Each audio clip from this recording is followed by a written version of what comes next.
नमस्कार दोस्तों, study IQ PCS के इस प्लेटफॉर्म पे आप सभी का बहुत बहुत स्वागत है। और आज हम बात करने वाले हैं हरियाणा की इस महीने की जो करंट अफेयर की न्यूज़ हैं, जो आपके पेपर के लिहाज से बड़ी ज़रूरी हैं। और अगर हम बात करते हैं हरियाणा सिविल सर्विसेज के पेपर को, तो आपको पता है कि चाहे प्री का पेपर हो चाहे मेंस का पेपर हो, जो हरियाणा का करंट अफेयर होता है वो हमारे लिए बड़ा बेहद इंपॉर्टेंट होता है।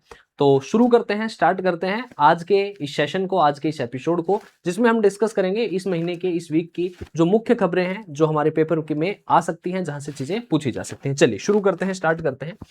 अगर हम सबसे पहले बात करते हैं तो सबसे पहले जो न्यूज है वो है कि यहां पर 7 स्वास्थ्य परियोजनाएं और 325 अमृत सरोवरों का उद्घाटन किया गया। अगर हम ये देखते हैं कि ये जो स्वास्थ्य परियोजनाएं हैं और ये जो अमृत सरोवर हैं, इनका उद्घाटन किया, तो हरियाणा के जो लोक स्वास्थ्य अभियांत्रिकी मंत्री हैं श्री रणवीर गंगवा जी, उन्होंने प्रदेश में 7 स्वास्थ्य परियोजनाएं और 325 अमृत सरोवरों का एक साथ उद्घाटन किया। उन्होंने इसे जल संरक्षण और स्वास्थ्य क्षेत्र में एक ऐतिहासिक उपलब्धि बताया। आपको पता है कि आप जानते हैं कि अगर हम जीएस की भी बात करते हैं तो हमारे लिए आज के टाइम पे अगर हम हरियाणा की बात करते हैं, पंजाब की बात करते हैं, तो हरियाणा पंजाब में वो फसलें बोई जाती हैं जिन फसलों को पानी की ज्यादा आवश्यकता होती है, क्योंकि यहाँ पर ग्रीन रिवोल्यूशन हुआ, हरित क्रांति रही, और हरित क्रांति के कारण उन्हीं फसलों पर जोर दिया गया। लेकिन उनकी वजह से अभी अगर हम देखते हैं तो एक लॉन्ग टर्म में ड्रास्टिक इंपैक्ट है इन्वायरमेंट पे।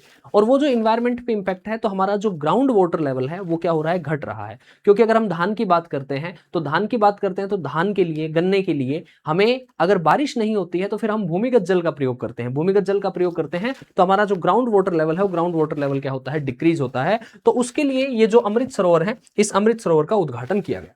कार्यक्रम का आयोजन हिसार के लघु सचिवालय के वीसी सभागार में किया गया। और इन्होंने कहा अमृत सरोवर योजना केवल तालाब निर्माण तक सीमित नहीं है। हरियाणा में इन्हें जोड़ कहा जाता है। आपने भी देखा होगा, आपका जो गांव होगा वहां पर अब पहले गांव के बीच में जोड़ होते थे, लेकिन अभी आप देख रहे होंगे पिछले कुछ समय से जो जोड़ की खुदाई है वो गांव के बाहर चल रही है। जनरली सामान्यतः कि जो खाली जो पंचायत की भूमि होती है, जो सरकारी भूमि होती है, उसमें जोड़ खोदे जा रहे हैं। कि ये बल्कि जल संरक्षण के लिए, वाटर कंजर्वेशन के लिए, भूजल स्तर में वृद्धि, ग्राउंड वाटर लेवल रिचार्ज होगा, और पर्यावरण संरक्षण, इन्वायरमेंटल कंजर्वेशन, और जैव विविधता और ग्रामीण विकास का व्यापक अभियान है। उसके बाद कहता है कि ये जो अमृत सरोवर है, इस अमृत सरोवर का क्या फायदा रहेगा। अमृत सरोवर की जब हम बात करते हैं तो हम देखते हैं कि जो पेयजल संकट है वो कम होगा, किसानों को सिंचाई के लिए पर्याप्त जल उपलब्ध होगा, पशुओं के लिए जल उपलब्धता सुनिश्चित होगी, और भूजल पुनर्भरण को बढ़ावा मिलेगा। यानी कि सबसे इंपॉर्टेंट ग्राउंड वाटर रिचार्ज है, वो ग्राउंड वाटर रिचार्ज क्या होगा, बूस्ट होगा। एंड जो भी हमारे जो लाइव स्टॉक होते हैं, उन लाइव स्टॉक के लिए जो वाटर अवेलेबिलिटी है, वो वाटर अवेलेबिलिटी क्या होगी, इंश्योर होगी। यह योजना कैच द रेन अभियान को धरातल पर लागू करने में सहायक होगी। कैच द रेन का मतलब है कि जो वर्षा का पानी है, उस वर्षा के पानी को इकट्ठा करें, उस वर्षा के पानी से हम भूमिगत जल स्तर जो है उसमें सुधार करें और उस पानी का प्रयोग किया जाए। कैच द रेन को ग्राउंड लेवल पे इंप्लीमेंटेशन होगा। एंड वन मोर थिंग कि आने वाली पीढ़ियों के लिए जल संरक्षण का मजबूत आधार तैयार होगा। हिसार जिले में लगभग 2 करोड़ 10 लाख रुपए की लागत से बाड़ो, रागड़ान, हरिकोट, भेड़िया और जाखोद खेड़ा में 4 अमृत सरोवरों का लोकार्पण किया गया। और आप देख भी रहे होंगे, हांसी का एक गांव है चनोट गांव, रिसेंटली अभी न्यूज में भी है। उस चनोट गांव में सबसे बड़ी जो समस्या है वो पानी की समस्या है। आप देख रहे होंगे कि जो भाखड़ा पाइपलाइन है, अभी 3-4 दिन पहले हमने न्यूज में भी कवर किया था। जो भाखड़ा पाइपलाइन है, उस भाखड़ा पाइपलाइन से जो गवर्नमेंट की अमृत स्कीम है, उस अमृत स्कीम के तहत वो लोग डिमांड कर रहे हैं कि उसमें से हमें एक टी कनेक्शन दे दिया जाए और हमारे गांव में पानी पहुंच जाए। चनेट गांव है, चनेट गांव हांसी में पड़ता है, लेकिन वहां पर उस पानी का एक नेक्स्ट लेवल का विवाद हो गया है। उस पानी के मुद्दे ने अब राजनीतिक रूप ले लिया है। सरकार कह रही है कि उनके पास अपने मेजर्स हैं कि उससे कहीं ना कहीं प्रेशर प्रभावित होगा, क्योंकि अमृत योजना किसके लिए है, जो कस्बे हैं उनके लिए है, जो शहर है उसके लिए है, कि गांवों के लिए नहीं है। कि आपके गांव के लिए हम अलग से पानी की उपलब्धता करवा देंगे, लेकिन वहां के वो जो ग्रामीण है, वो ग्रामीण लोग बड़े समय से परेशान हैं। उसके बाद कहता है इसके मुख्य बिंदु क्या है कि अगर हम बात करते हैं तो 30 MLD क्षमता वाले 2 CETP का निर्माण कार्य पहले से चल रहा है। पानीपत के मतलोड़ा और गुरुग्राम के बसगेरा में 2 सीवेज ट्रीटमेंट प्लांट का काम अंतिम चरण में है। यह सबसे बड़ी समस्या है। अगर हम भारत में भी देखते हैं तो जो हमारे सीवेज ट्रीटमेंट प्लांट है, यानी कि जो वेस्ट वाटर का जो ट्रीटमेंट होता है, वो ट्रीटमेंट ठीक तरीके से नहीं होता है। मतलब अगर हम देखते हैं कि रोजाना जितना जो पानी है वो पानी निकलता है, और अगर ट्रीटमेंट प्लांट की कैपेसिटी है, वो ट्रीटमेंट प्लांट की कैपेसिटी हमारी कंपैरेटिवली बहुत कम है। ठीक है, उसके बाद है स्वच्छ ऊर्जा पहल। तो जैविक कचरे को स्वच्छ ऊर्जा में बदलने के लिए कई जिलों में कुल 1455 टन प्रतिदिन की प्रसंस्करण क्षमता वाले 9 बायोगैस संयंत्र लगाने की भी योजना है। और उसके अलावा क्लीन एनर्जी इनिशिएटिव, हमारा आपको पता होगा 2070 का एक टारगेट है जीरो एमिशन, ठीक है। तो जीरो एमिशन यानी कि 2070 तक हम एमिशन एकदम कम कर देंगे। और इसी के लिए अभी हमने एक हाइड्रोजन ट्रेन भी चलाई है आज, जिसको लॉन्च किया गया है जींद से, ठीक है, प्रधानमंत्री नरेंद्र मोदी के द्वारा। उसके बाद कहता है अगला जो न्यूज है कि हरियाणा जीएसटी कार्यान्वयन के 9 वर्ष। आप अगर देखेंगे तो जीएसटी यहाँ पर जो है Haryana one of the earliest state था जहां पर जीएसटी लागू हुआ था। कि despite accounting only 1.3% of India total area, Haryana का जो कुल क्षेत्रफल है वो पूरे भारत के क्षेत्रफल का 1.34% है और हमारी जो जनसंख्या है वो 2.2% है। लेकिन Haryana approximately 7.4% to the national GST collection, यानी कि पूरे भारत में जो जीएसटी कलेक्शन है उसमें 7.4% कंट्रीब्यूट करता है। हरियाणा डिस्पाइट छोटा है एरिया में भी, पॉपुलेशन में भी, लेकिन हरियाणा का जो कंट्रीब्यूशन है अगर हम देखते हैं तो वो ज्यादा है। वन मोर थिंग, हरियाणा और पंजाब दो ऐसे राज्य हैं कि जो एग्रीकल्चरल स्टेट होने के बावजूद भी, और वो क्या है, डेवलप्ड स्टेट है। अदरवाइज एग्रीकल्चर को एंशियंट टाइम से ट्रेडिशनली अगर आप देखेंगे तो एग्रीकल्चर को बैकवर्डनेस के साथ जोड़ा जाता है। और हरियाणा की इस चीज का सबसे बड़ा जो फायदा है वो है गुरुग्राम और फरीदाबाद। ये गुरुग्राम और फरीदाबाद हरियाणा का जो जीडीपी है उसमें मैक्सिमम कंट्रीब्यूट कर रहे हैं। उसके बाद कहता है वित्त वर्ष 2018-19 से और 24-25 के बीच हरियाणा का जो जीएसटी है वो राजस्व दोगुने से अधिक हो गया है, ठीक है, हमारा जीएसटी बढ़ा है। और the state GST collection stood at ₹4175 crore in June 2026 compare to 3641 in June 2025, यानी कि हमारे जीएसटी कलेक्शन में एक नेक्स्ट लेवल का सुधार हुआ है। और अगर हम देखते हैं तो ये जो एवरेज ग्रोथ है वो 14.66% की एवरेज ग्रोथ हुई है। Based on the GST collection for the June, Haryana rank third following Gujarat and Andhra Pradesh, यानी कि हरियाणा का तीसरा नंबर रहा गुजरात और आंध्र प्रदेश के बाद। और जो है वो आगे देखता है कि जून 2026 में राष्ट्रीय औसत जीएसटी वृद्धि दर 9% रही और हरियाणा में यह वृद्धि दर 14.66%, यानी कि जीएसटी कलेक्शन कंपैरेटिवली अगर हम देखते हैं तो हमारा पूरे भारत का जो जीएसटी कलेक्शन है उससे रेट ज्यादा रहा। आगे कहता है वित्तीय वर्ष 2026-27 के पहले 3 महीनों में राज्य जीएसटी राजस्व की संचयी वृद्धि दर 32% रही और सभी राज्यों में प्रथम स्थान पर रहा है, ठीक है, एक फैक्ट है। और औसत वृद्धि दर है वो औसत वृद्धि दर कितनी रही है, राष्ट्रीय औसत वृद्धि दर वो केवल 18% रही है। ओके, अगला है समग्र शिक्षा कार्यक्रम। ये समग्र शिक्षा कार्यक्रम क्या है, तो कहता है the project approval board of the Ministry of Education, Government of India approved the annual work plan and budget of rupees 1639.02 crore for Haryana under the Samagra Shiksha programme for the financial year this, यानी कि भारत सरकार ने, जो अगर हम education department की बात करते हैं तो हरियाणा के समग्र शिक्षा अभियान के लिए लगभग 1639 करोड़ अप्रूव किए हैं।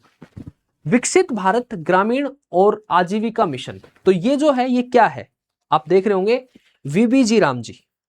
ये कहता है कि हरियाणा के विकास एवं पंचायत मंत्री श्री कृष्णलाल पंवार ने कुरुक्षेत्र में विकसित भारत ग्रामीण रोजगार एवं आजीविका मिशन का राज्य स्तरीय शुभारंभ किया। अच्छा, क्या है ये, इसमें वीबीजी राम जी के तहत देश में सर्वाधिक 409 रुपए प्रतिदिन की मजदूरी दी जाएगी, कि पूरे देश में अगर हम बात करते हैं तो सर्वाधिक मजदूरी यहां पर मिलेगी। और मजदूरी का भुगतान अब 15 दिन के स्थान पर 7 दिन के भीतर ही किया जाएगा। तो ये बड़ा अच्छा पॉइंट है कि मजदूरी का जो भुगतान है वो मजदूरी का भुगतान भी क्या होगा, 7 दिन के भीतर होगा। भुगतान में लापरवाही करने वाले संबंधित कर्मचारी पर जुर्माना लगाया जाएगा। और कार्यस्थल पर श्रमिकों की बायोमेट्रिक उपस्थिति अनिवार्य की गई है, जिससे अनियमितताओं पर रोक लगाई जा सके। ये बड़ा अच्छा है कि बायोमेट्रिक करना बड़ा जरूरी है, ठीक है। आप देखते होंगे कि इस स्कीम के तहत बहुत सारे लोग हैं जिनके नाम लिख दिए जाते हैं, वो वहां पर एक्चुअली प्रेजेंट होते ही नहीं है।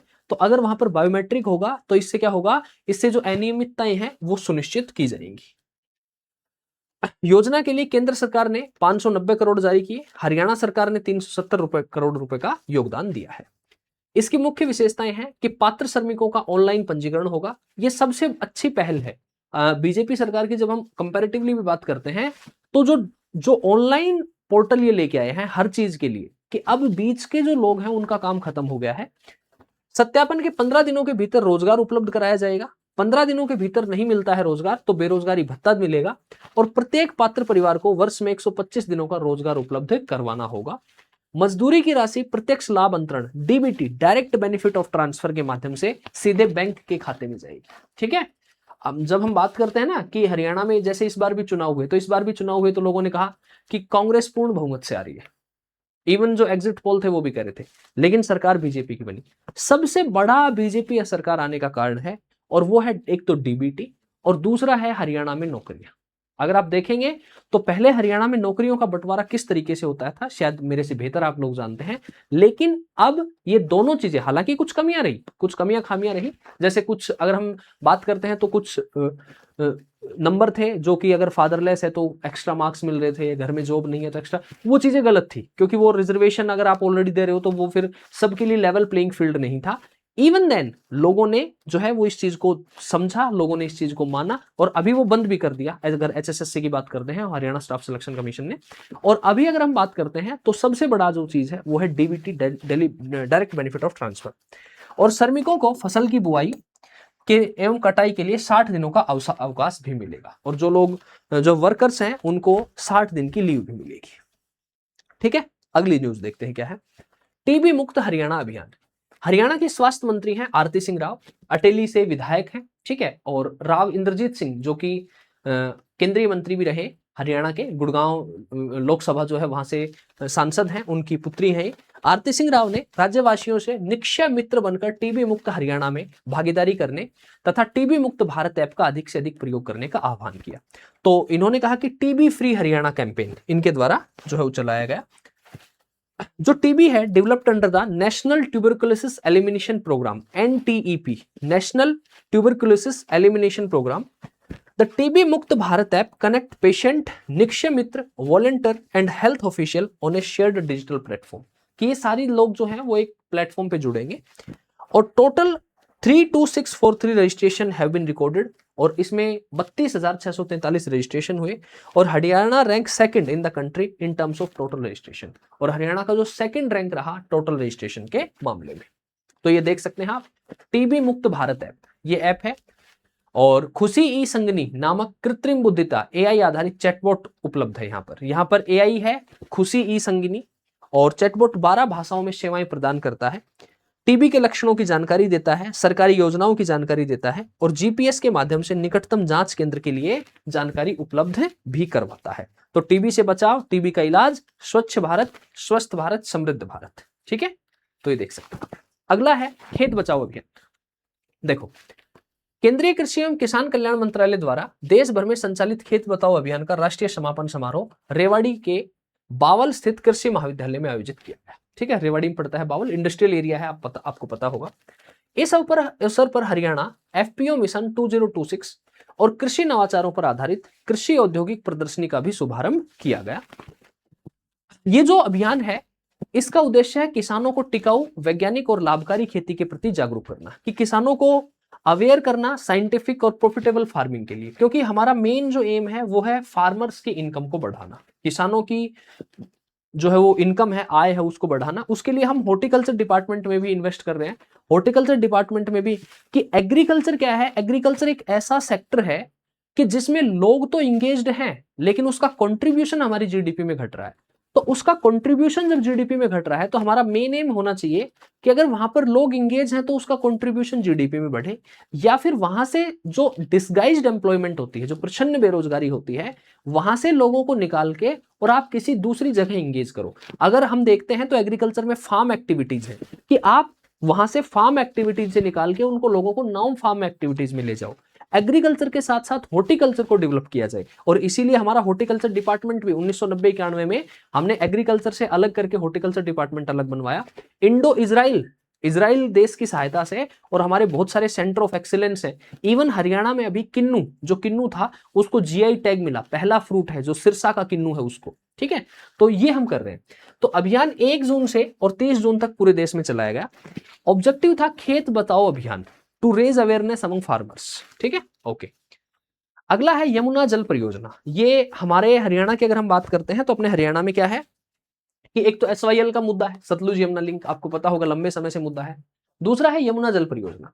तो राजस्थान और हरियाणा की राज्य सरकारों ने 29 जून 2026 को नई दिल्ली में यमुना जल परियोजना के निर्माण और कार्यान्वयन के लिए एक समझौते पर हस्ताक्षर किए।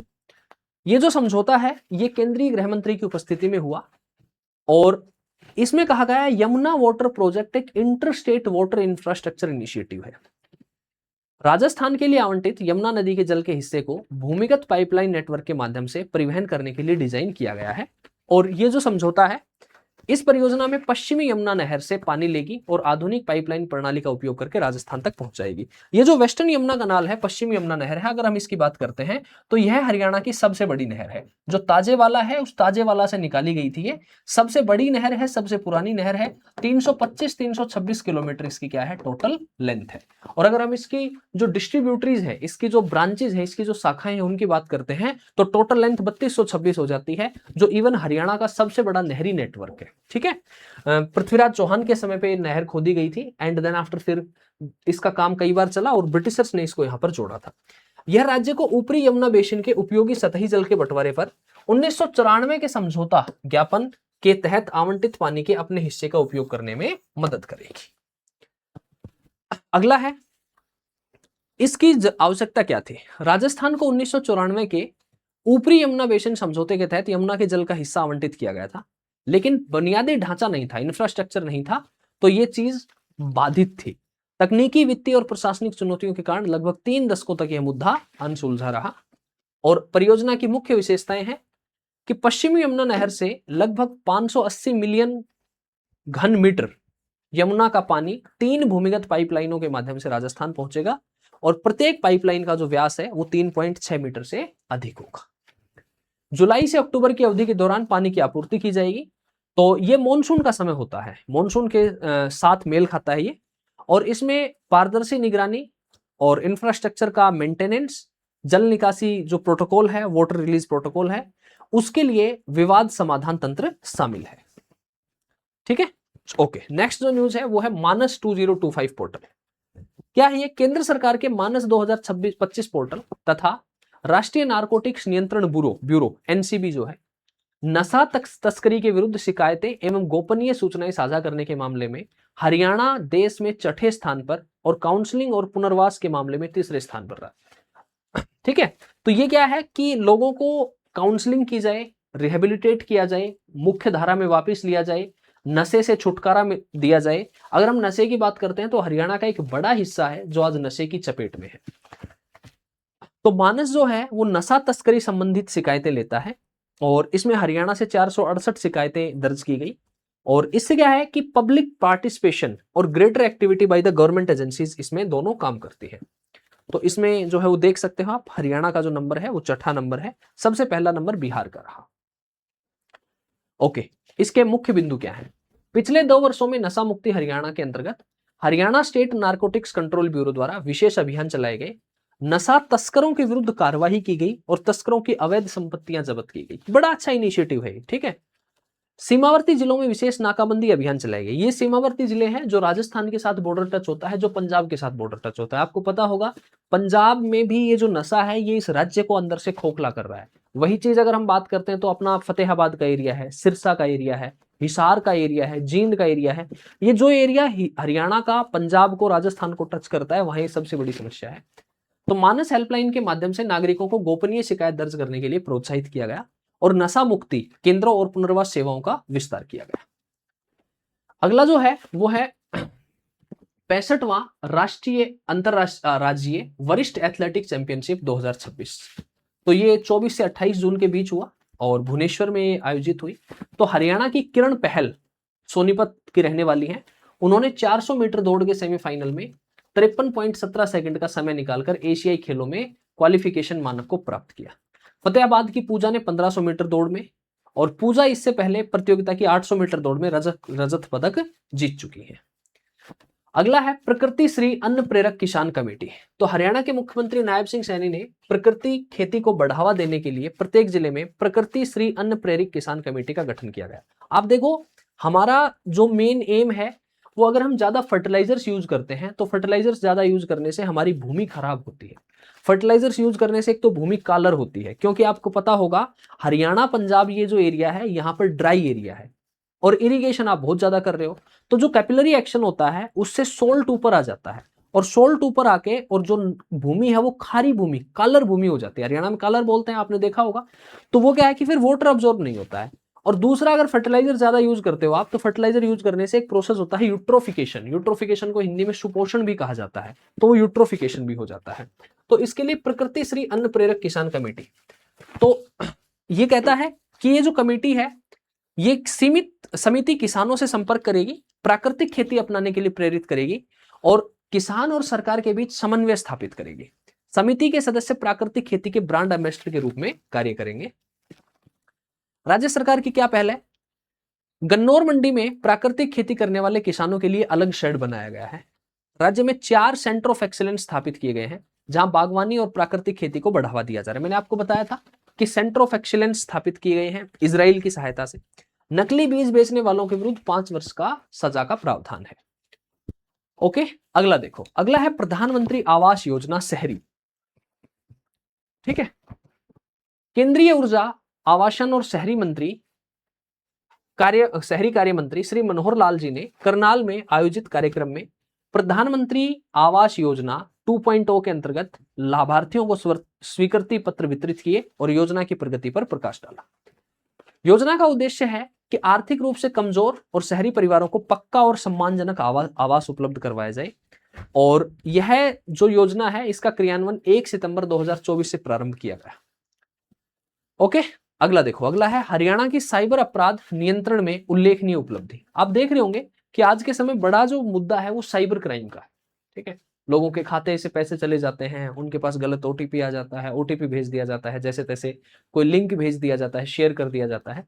तो ये जो कहता है, ये कहता है कि under the money restoration module of the Indian cyber crime coordination centre, Haryana insured 31% recovery of fund bye issuing 2241 restoration order across the 7316 cases where the national average stood at 3.85%। यानी कि हरियाणा की अच्छी उपलब्धि रही साइबर क्राइम को control करने के लिए, साइबर अपराध को नियंत्रित करने के लिए। तो 25 जून 2026 से हरियाणा में E0 FIR व्यवस्था लागू की गई। राष्ट्रीय साइबर हेल्पलाइन 1930 पर प्राप्त 1 लाख से अधिक की साइबर धोखाधड़ी शिकायतें स्वतः संबंधित साइबर थाने में दर्ज हो जाएंगी। यानी कि 1 लाख से ऊपर की धोखाधड़ी है तो वो दर्ज हो जाएगी। पंचकुला स्थित S4C में AI integration cell, social media monitoring unit, creative awareness unit, OCWC unit और सीक्रेट सेल जैसी नई यूनिट स्थापित की गई हैं। डार्क वेब जांच, वर्चुअल डिजिटल एसेट, अनुसंधान एवं विकास और प्रशिक्षण से संबंधित विशेष प्रकोष्ठ स्थापित किए जाएंगे। अगला है शून्य निवारणीय मातृ मृत्यु पखवाड़ा।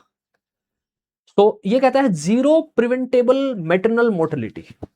हरियाणा सरकार ने मातृ स्वास्थ्य सुविधाओं को सुदृढ़ करने के लिए और मातृ मृत्यु दर में और कमी लाने के लिए 7 जुलाई से 22 जुलाई तक राज्य भर में शून्य निवारणीय मातृ मृत्यु पखवाड़ा मनाने का निर्णय लिया है। इसमें क्या है कि जो भी गर्भवती महिलाएं हैं, ठीक है, उनको समय पर गुणवत्ता और व्यापक मातृ स्वास्थ्य सेवाएं उपलब्ध कराकर रोकी जा सकने वाली प्रिवेंटेबल मातृ मृत्यु को समाप्त करना है। और आजकल आप देखते भी होंगे कि मतलब आपके भी घर में अगर मान लो अगर कोई लेडीज हैं, अगर वो प्रेग्नेंट है, तो आप देखना कभी कि उनके पास रेगुलरली फोन आते हैं, उनके पास रेगुलरली जो गांव में जो आशा वर्कर होती हैं, जो हेल्थ वर्कर होती हैं, वो जो भी उनकी दवाइयां होती हैं उनका सबका ध्यान रखती हैं। बाकायदा चेक होता रहता है कि हाँ चीजें ठीक चल रही हैं, इवन बच्चा होने के बाद भी कि किस टाइम पे कौन सा इंजेक्शन लगना है। तो वो चीजें क्या है कि अगर हम स्वास्थ्य सुविधाओं की इन बातों को देखते हैं तो हरियाणा गवर्नमेंट ने अच्छा काम किया है, डेवलप हुई है चीजें। तो स्वास्थ्य मंत्री आरती राव जो है, उन्होंने सामुदायिक स्तर पर स्वास्थ्य सेवाओं की पहुंच बढ़ाने के लिए निर्देश दिए ताकि कोई भी गर्भवती महिला प्रसव पूर्व देखभाल और संस्थागत प्रसव सेवाओं से वंचित ना रह सके। राष्ट्रीय स्वास्थ्य मिशन NHM हरियाणा के मिशन निदेशक डॉक्टर RS ढिल्लों ने सभी सिविल सर्जनों के साथ बैठक कर अभियान के प्रभावी क्रियान्वयन के लिए निर्देश दिए। और इसमें आगे कहता है निजी क्षेत्र की भागीदारी। तो इंडियन मेडिकल एसोसिएशन और federation of obstetric and gynaecologist societies of India Haryana के को अभियान में सहभागी बनाया है। IMA और FOGSI से जुड़े निजी अस्पतालों में प्रसव के 7 दिनों के भीतर 2 निःशुल्क प्रसवोत्तर पोस्ट नेटल स्वास्थ्य जांच उपलब्ध करवाई जाएंगी। कि ठीक है कि आफ्टर द प्रेगनेंसी 2 जांच करवाई जाएंगी। अगला है हाइड्रोजन ट्रेन। आज 17 तारीख है और आज 17 तारीख को नरेंद्र मोदी जी ने जींद से लगभग 89-90 किलोमीटर का सफर तय करेगी। जींद से सोनीपत ये हाइड्रोजन ट्रेन जाएगी और इसमें आपका केवल और केवल वाटर वेपर एमिट होंगे, कोई एमिशन नहीं होगा। और इसमें 10 टोटल कार हैं, जिसमें 2 ड्राइविंग पावर कार हैं, 8 पैसेंजर यात्री कोच हैं, 2600 यात्रियों को ले जाने की क्षमता है इसकी। और ये हमारा जो हेरिटेज फॉर हाइड्रोजन मिशन है, उस हेरिटेज फॉर हाइड्रोजन मिशन के तहत 35 ट्रेनें हम चलाएंगे ताकि हम नेट जीरो जो हमारा टारगेट है 2070 का, उसको हम क्या कर सके, अचीव कर सके।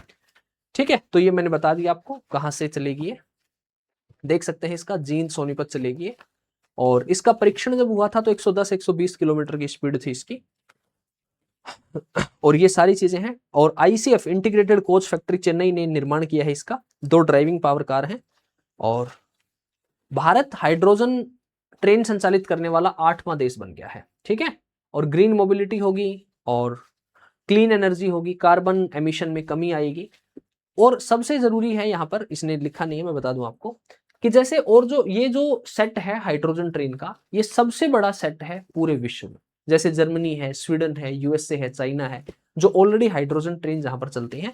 अब भारत भी उन देशों में शामिल हो गया है और इसका शुभारंभ कहां से किया गया है, हरियाणा से। अगला है कुरुक्षेत्र विश्वविद्यालय। तो कुरुक्षेत्र विश्वविद्यालय ने जुलाई 2026 से ओपन एंड डिस्टेंस लर्निंग में बीएससी पाठ्यक्रम शुरू किया है। और इससे बीएससी शुरू करने वाला यह पहला जो है वो पहला विश्वविद्यालय बन गया है, कुरुक्षेत्र विश्वविद्यालय। और राष्ट्रीय स्तर साइकिलिंग प्रतियोगिता जरूरी नहीं है यहाँ पर, क्योंकि जब आपका एग्जाम होगा तब तक ये न्यूज आपके लिए काम की नहीं रहेगी। ठीक है, तो इस हफ्ते की जो मुख्य खबरें थी वो मुख्य खबरें हमने देख ली हैं। आपको ये पीपीटी चाहिए, आपको ये पीडीएफ चाहिए, आप मेरे पास व्हाट्सअप कर सकते हैं 8168351469 पे। और अदर देन दैट, अगर आपको कोई भी डाउट होता है आपके एचसीएस के प्रिपरेशन से रिलेटेड, हमारा नंबर है 9289996922, इस नंबर पर कॉल कर सकते हैं। और मुलाकात करते हैं नेक्स्ट सेशन में अगले जो वीक की न्यूज होती है उसके साथ। तब तक के लिए bye, see you, take care and good luck. Session को लाइक, शेयर और कमेंट जरूर करना है। ओके।